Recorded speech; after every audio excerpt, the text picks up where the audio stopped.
días, hermanos. Dios les bendiga mucho. Gracias a todos por sus oraciones para interceder por mí para este tiempo en este domingo. Quería darle las gracias al hermano Michael por ese testimonio que compartió con nosotros en la mañana de hoy. En algún momento pensé, bueno, ese fue el plato fuerte. Que el Señor nos conceda deleitarnos ahora en este pequeño postre que vengo a traer después de escuchar cómo Dios obra en el corazón de los hombres de esta manera. Bueno, en nuestra historia, en la República Dominicana, año 1830,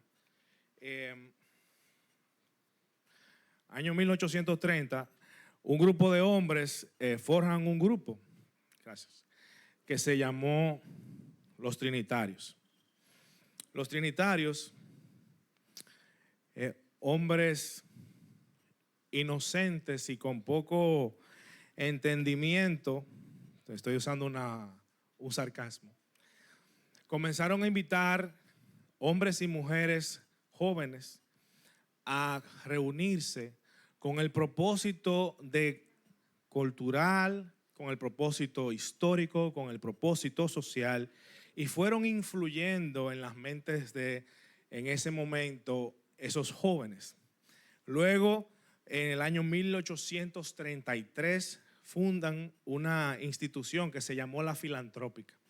La Filantrópica básicamente se trató específicamente de utilizar el arte, la poesía y el teatro con el propósito loable de llevar a la sociedad esos males que aquejaban en la mente de estos patriotas, por lo cual el pueblo dominicano, que hoy conocemos como dominicano, debían levantarse. Usted, yo quiero que se imagine por un momento, es el padre o la madre de uno de estos jovencitos que un fin de semana, un jueves, le dicen: mamá, le voy a pedir permiso para ir a prepararme para la obra que toca en el fin de semana. En su corazón, lo último que usted tal vez como padre esté pensando es que este ambiente va a generar esta influencia en este muchacho o en esta muchacha, que lo estaban preparando para una guerra que iba a ocurrir unos 10 años después.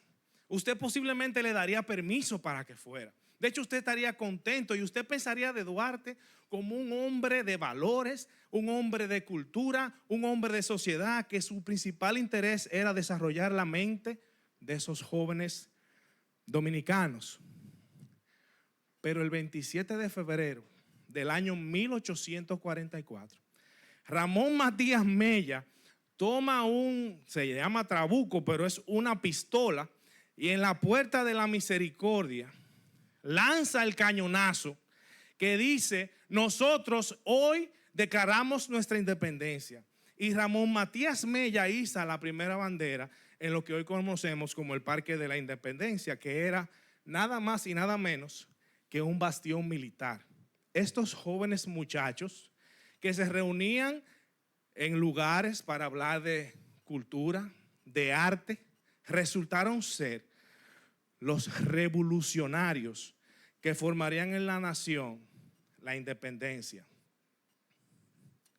Asimismo, y en este contraste, hay otra figura universalmente conocida y admirada, y es nuestro Señor Jesucristo. En sentido general, Él es admirado porque fue un gran maestro. Él es admirado porque fue un hombre moral. Él es admirado porque fue un hombre de compasión, un predicador de amor y de paz. Si usted le preguntase a cualquier persona fuera de este lugar y también aquí, ¿a qué fue que Jesús vino y se encarnó?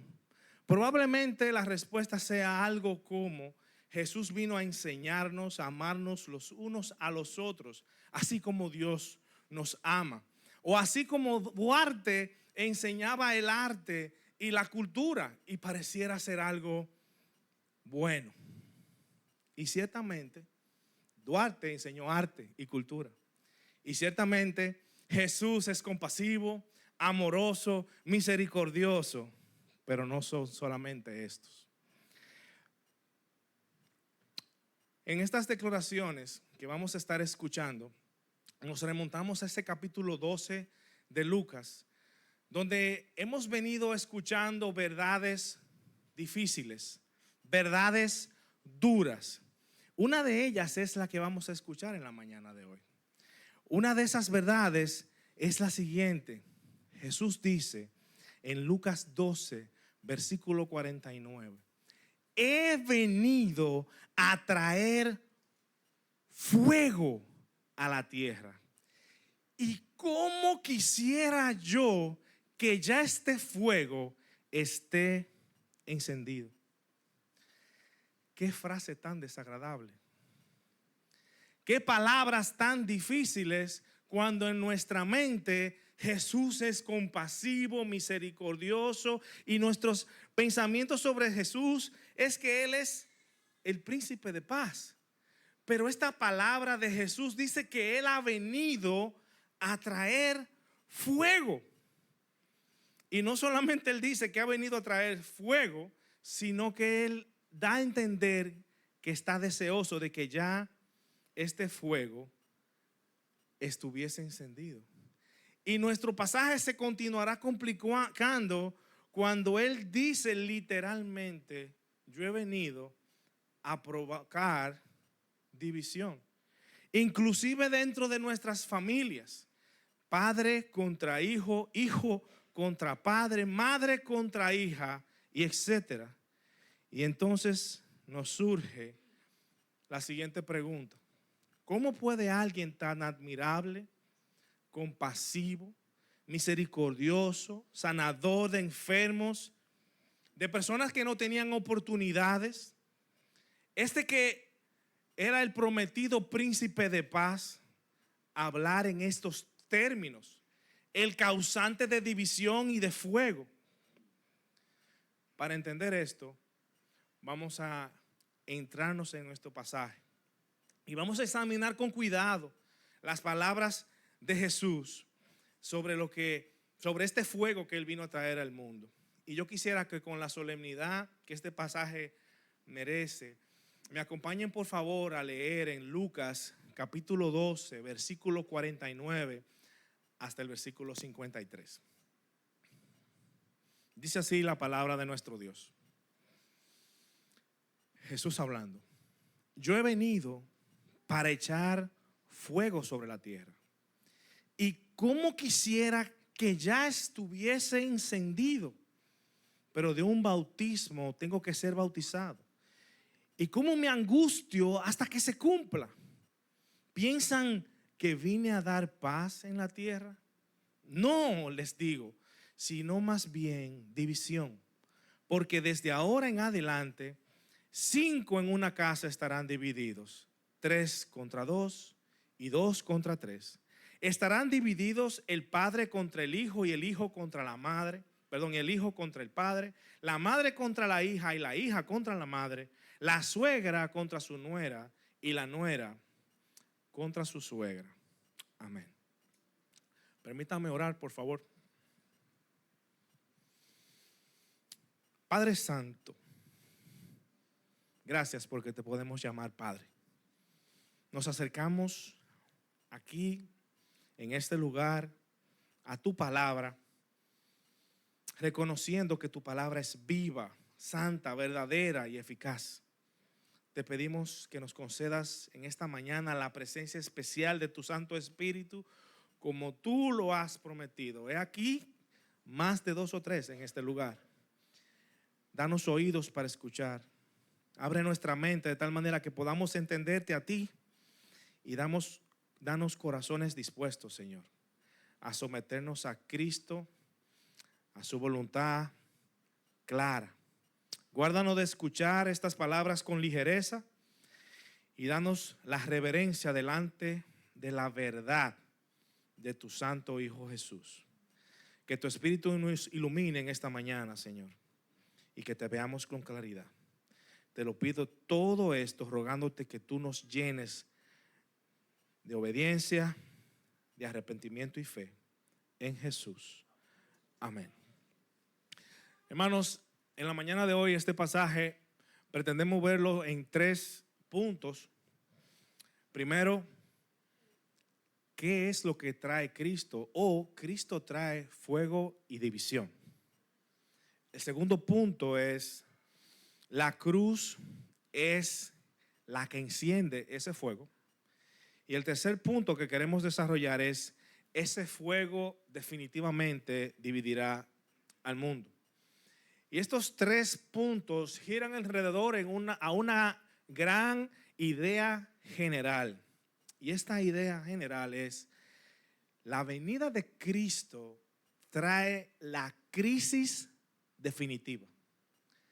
Cada persona debe responder ante Dios. La venida de Cristo trae la crisis definitiva. Cada persona debe responder ante Dios. En nuestro primer punto, por favor, en el pasaje Lucas 12, 49, dice así, en la primera frase: yo he venido. La razón por la que Cristo dejó su trono de gracia, la razón por la que Cristo, una de las personas de la Trinidad, dejó su esencia y se encarnó, su esencia la encarna en la persona de Jesucristo, es esta la que Él va a declarar. Y una de las cosas que estudiando este pasaje me vino a la mente fue, pero ¿a esto fue que vino Jesús solamente? Y la respuesta es, hay 7 pasajes en las Escrituras donde Jesús utiliza la misma declaración. Jesús dice, yo he venido a buscar y a salvar lo que se había perdido. Lucas 19:10. También dijo, no he venido a ser servido, sino para servir, dando mi vida en rescate por muchos. En Marcos 10, capítulo 45. También Jesús dijo, yo he venido a dar vida en abundancia. Juan 10:10. Finalmente, Jesús dijo, yo he venido para cumplir la ley y los profetas. Hermano, pero usted nada más dijo 5 y usted al principio dijo que eran 7. Sí, faltan 2. Faltan 2 que son gemelas. Y las gemelas o las gemelas son, primero, para echar fuego sobre la tierra. Y la segunda, para traer espada.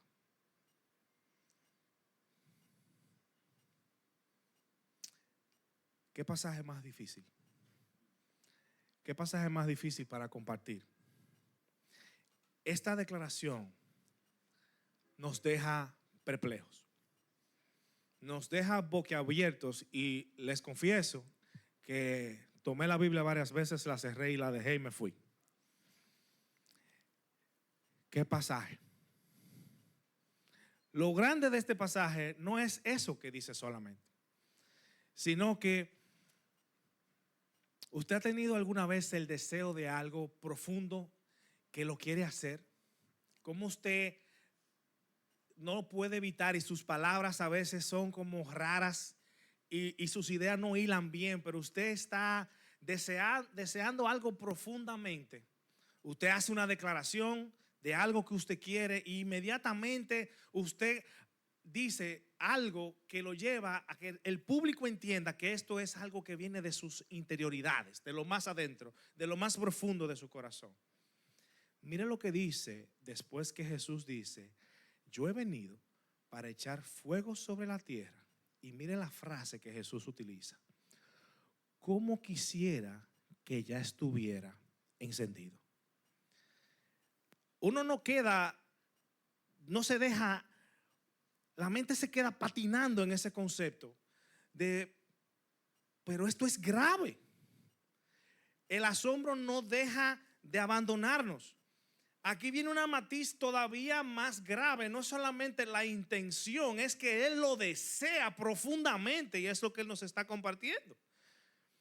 Lo plantea como si fuese un deseo íntimo desde lo más profundo de su interior. Y la pregunta nueva vez es, ¿qué debemos hacer con estos pensamientos? ¿Qué significa eso de fuego en el contexto bíblico, en ese tiempo, en ese periodo? Básicamente, cuando alguien hablaba de fuego, hablaba de tres cosas específicamente. La primera y la más clara para ese contexto era purificación.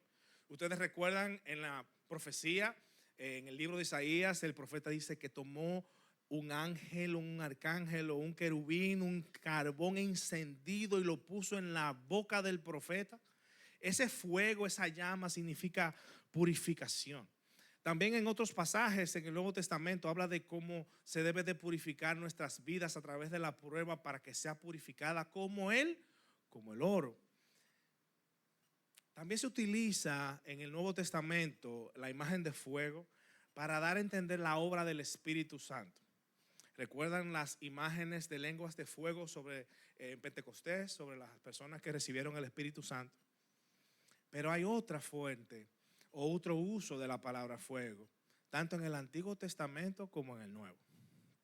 ¿Con qué destruyó el Señor a Sodoma y Gomorra?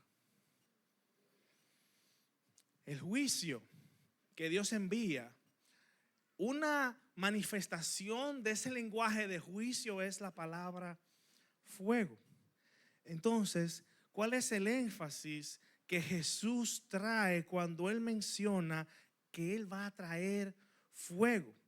Y la mayoría de los teólogos coinciden en que Jesús está hablando principalmente de ese juicio profetizado que su venida provoca ante el mundo. Está haciendo referencia a esta doctrina de justicia radical del infierno y una división de esas personas que han sido rebeldes en contra de Dios. Esta doctrina es tan fuerte para nosotros y tan difícil de entender que en la misericordia de Dios, la mayoría de las enseñanzas que se han traído en la historia sobre este tema vienen de la boca de Jesús mismo.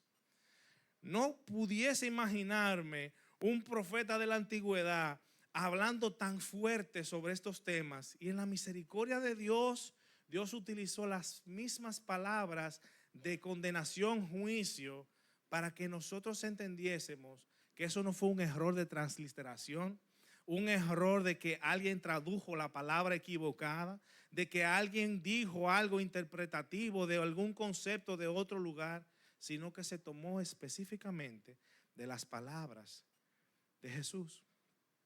Cuando hablamos del cielo, alguien preguntó, ¿cómo estarían las personas gozosas y contentas, disfrutando por la eternidad, posteriormente a un evento tan terrible como la ejecución y puesta en marcha de una sentencia de juicio tan difícil, duro y cruento como esta condenación?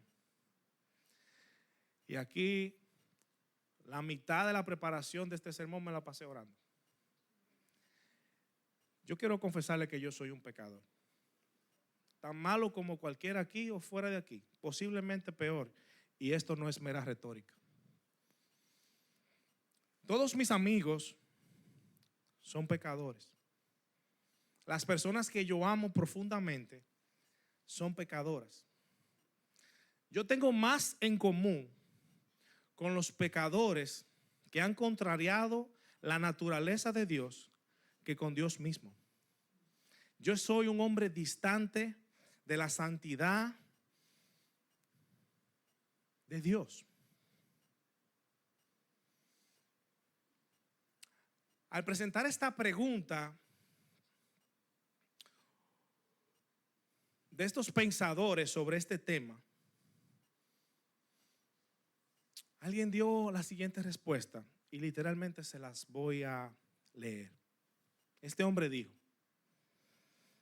al estar en la presencia de Dios, los glorificados tendrán un entendimiento tan pleno, tan completo, tan hermoso, que no tendrán más conclusión lógica que enamorarse profundamente de la persona, de la obra, de la gloria y todo lo que significa Jesucristo. que las consecuencias de su juicio, la erradicación total del mal y el sobrecogimiento de la gracia salvadora sobre ese grupo de personas que no lo merecen, será puro gozo y agradecimiento. Estar aquí hablando sobre este tema, le confieso que la mitad yo no lo entiendo. Venir y presentar este tema y decirle sobre la condenación y este fuego que Jesús viene a traer, mientras hablamos de salvación y vida eterna y gozo pleno por la eternidad, mientras pensamos en amigos, familiares que no estarán allí, es un gran misterio. Es un gran misterio, pero no tanto. En el segundo punto, Jesús nos ayuda a aterrizar esta conversación en un plano más humano. Jesús nos dice, si leen conmigo, por favor, un bautismo tengo que ser bautizado. Y es curioso de cómo Jesús plantea su bautismo. Él dice, ¿y cómo me angustio de que se cumpla? Dice a la continuación. 20 versículos anterior, en el libro de Lucas, capítulo 12, versículo 22 específicamente, él dice, no os afanéis por vuestra vida. ¿Recuerdan ese sermón? Pero aquí dice cómo Jesús está angustiado. Y aquí hemos visto muchos bautismos. Hemos visto cómo sumergemos personas bajo el agua y lo sacamos y no pasa nada. De hecho, ya Jesús había sido bautizado en el Jordán. Y la pregunta entonces, ¿de qué bautismo está hablando Jesús? Aquí, esta angustia no está relacionada directamente a ese bautismo en agua, sino en otro tipo de bautismo que se está acercando para Jesús. Jesús se refiere a otra cosa. Y él utiliza la palabra bautismo de una manera intencional. ¿Sabes lo que significa bautismo? En ese tiempo, bautismo es una palabra que se utilizaba cuando tú tomabas la ropa y tú la querías teñir o tintar de algún color. Metías un agua, le ponías esa tinta y tomabas tu ropa y la sumergías en esa agua. Y entonces la ropa obviamente cambiaba de color. Bautismo significaba sumergirse, inundar, ser completamente cubierto por algo. Entonces, lo que Jesús habla de bautismo no es un mero toque, no es una experiencia simbólica. Y la pregunta entonces es, ¿qué es? Y la respuesta es, Jesús iba a ser sumergido en toda la ira de Dios por el pecado de su pueblo que él vendría a salvar. Él sería sumergido en el sufrimiento, en la angustia, en experimentar todo el poder de su Padre, pero en esta oportunidad, desde una perspectiva que él nunca había experimentado, su ira para hacer justicia. A tal punto, hermanos, fue esto, que cuando llegó el momento en el Calvario, Jesús, encarnación de Dios, clama. Y mi deseo no es hacer más énfasis ni drama sobre este tema, pero él dijo en su agonía, Elí, Elí, lama sabachthani. Padre, Padre, ¿por qué me has abandonado? Todo el poder de la angustia verbalizado en el Dios hombre. Porque estaba siendo receptor de la ira, la condenación de la mano poderosa de Dios Padre, siendo su juez, para interceder por ti y por mí. Cuando Jesús repone su aliento en su último respiro, aún colgado en la cruz, Jesús dice la palabra tetelestai. Esta palabra es poderosa. Esta palabra es grandiosa. Esta palabra significa está totalmente satisfecho y cubierto y no tiene retorno. Cuando Jesús, antes de morir y haber sufrido todo lo que sufrió, Él dice, la obra está plenamente completada, sin defectos, y su efecto es permanente y para siempre.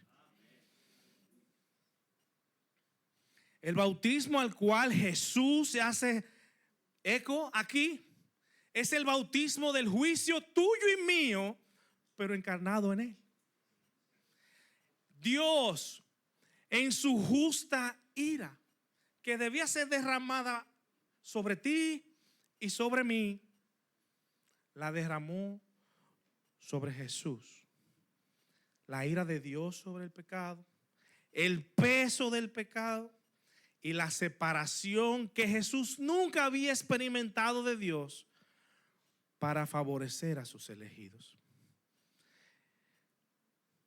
Jesús expresa aquí que la presión de ese momento que se acerca lo lleva a la angustia, y es lo que yo quisiera que ustedes leyeran conmigo en el versículo 50. Si pueden tomar, por favor, en Lucas capítulo 12, versículo 50.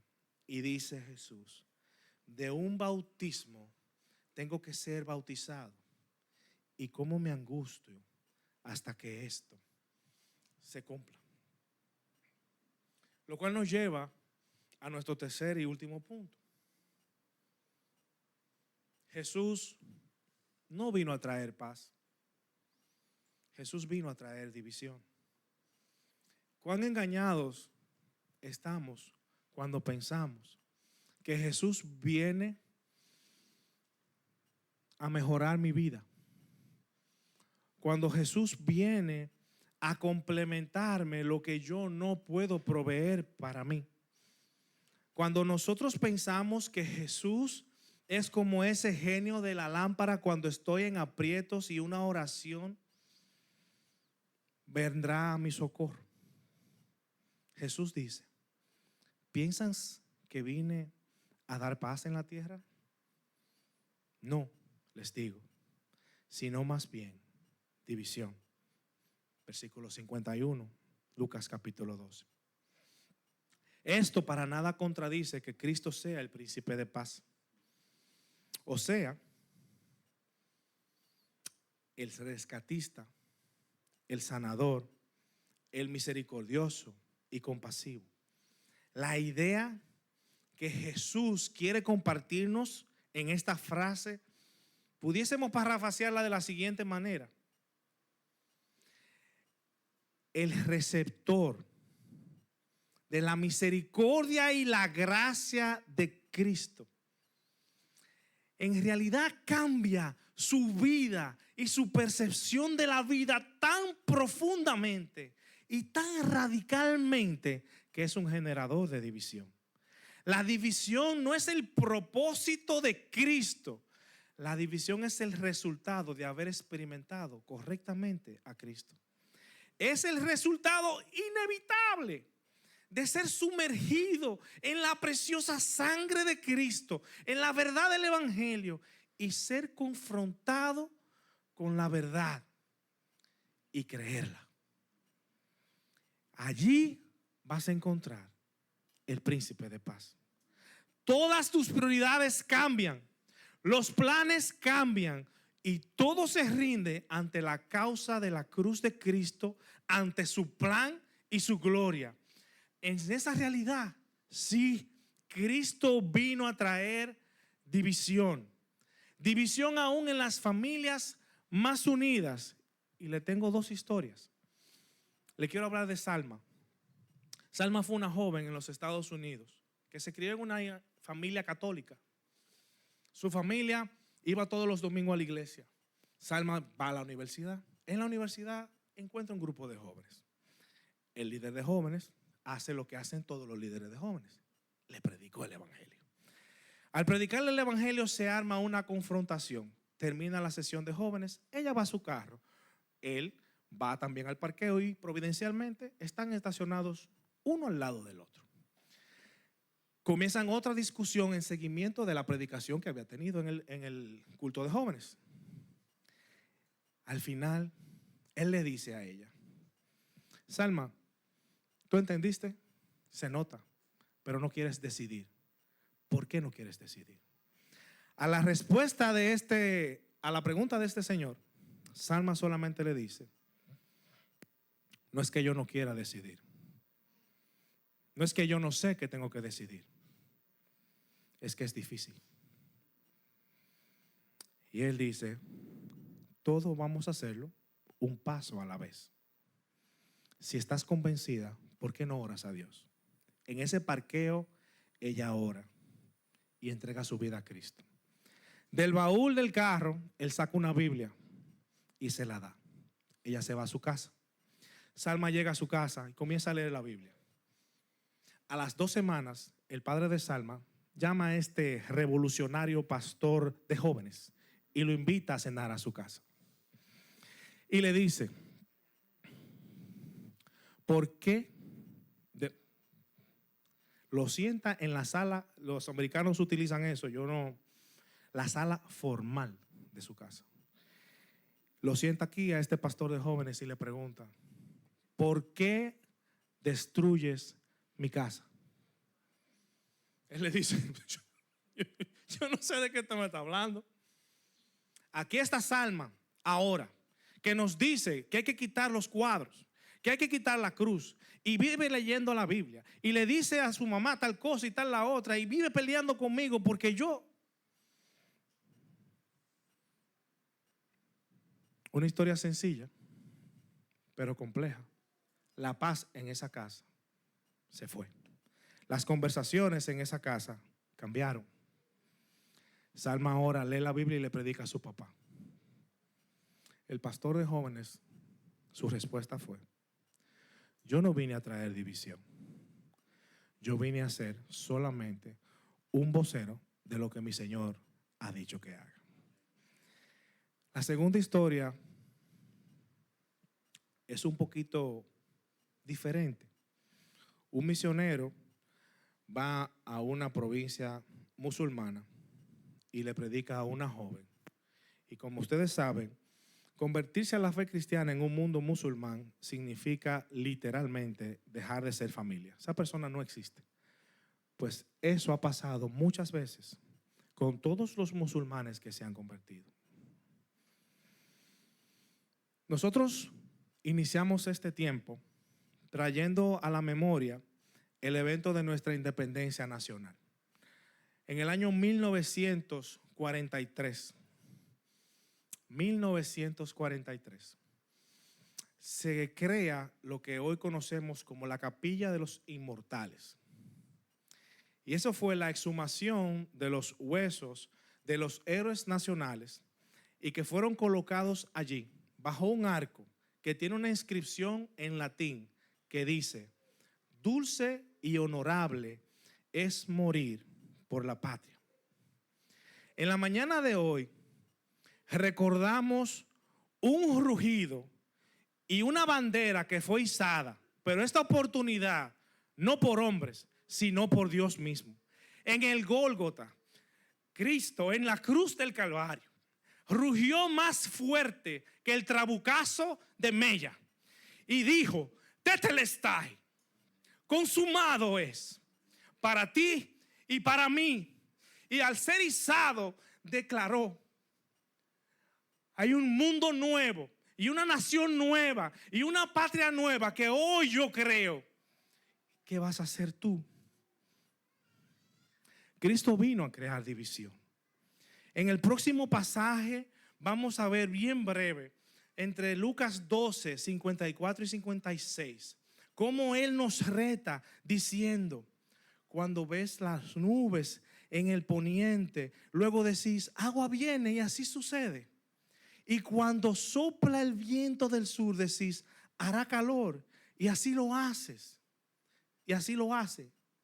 Hipócrita. ¿Sabes distinguir el aspecto del cielo y de la tierra? ¿Y cómo no distingues este tiempo? Tú has escuchado la palabra de Dios. Tú has sabido estas cosas. Tú has visto hombres y mujeres cambiar a tu alrededor. ¿No te basta? ¿Qué otra información necesitas? ¿Por qué no has actuado? En el siguiente bloque de pasaje dice: ¿y por qué no juzgas por vosotros mismos lo que es justo? Cuando vayas al magistrado con tu adversario, procura en el camino arreglarte con él. No sea que te arrastre al juez y el juez te entregue al alguacil y el alguacil te meta en la cárcel. Te digo que no saldrás de allí hasta que no hayas pagado aún la última blanca. Estamos a tiempo. Estamos a tiempo. No hemos llegado donde el juez. No hemos llegado donde el alguacil. Cristo y Dios están disponibles aún para nosotros. ¿Qué vas a hacer? ¿Qué vas a hacer? Hoy has visto de una manera sencilla 3 puntos. El primer punto que vimos en la mañana de hoy es que Cristo trae fuego y división. El evangelio es la confrontación de nuestro pecado con la santidad de Dios. En segundo punto vimos, la cruz enciende ese fuego. La obra redentora de Cristo en la cruz es el punto visible, es esa bandera que se iza, ese trabucazo que resuena decisivamente en la historia. En el punto 3 nosotros vimos cómo ese fuego divide al mundo. La proclamación del evangelio separa el mundo en 2: los que creen y los que rechazan. Quiero preguntarte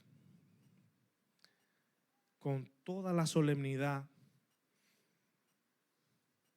¿de qué lado de la división estás en el día de hoy?